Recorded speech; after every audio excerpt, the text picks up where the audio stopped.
ये कैदी दीवार पर पेंसिल से दरवाजे की ड्राइंग बनाता है और दरवाजा खोलकर जेल से भाग जाता है और अपना देश छोड़कर बर्फीले पहाड़ों में जाकर छुप जाता है। पर पुलिस वालों को उसके रहने का ठिकाने का पता चल जाता है। ये काम एक ही कमीना कर सकता है।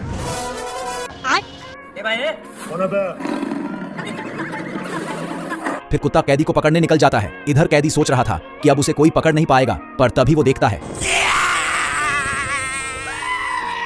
ओ भाई ये क्या है?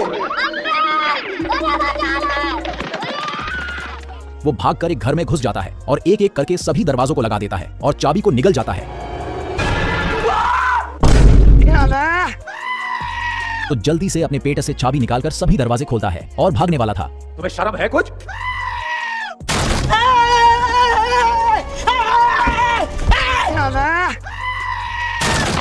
फिर कैदी पहाड़ के ऊपर चढ़ जाता है। मौत को छू के टक से वापस आ सकता हूं। चल चल अभी क्या फेंक रहा है भाई?